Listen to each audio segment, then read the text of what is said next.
We can easily read the Epic of Gilgamesh, one of humans' oldest stories. But have you ever stopped to ask, what was the music that played when that story was first told?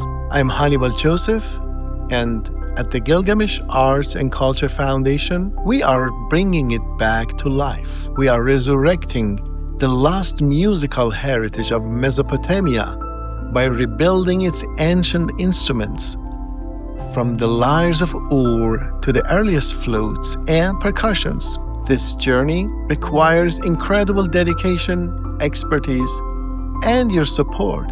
Every donation, no matter the size, fuels the progress from hours of research, rare materials, and musical practice. Join us. Be there when the oldest music in human history is finally heard again. Thank you.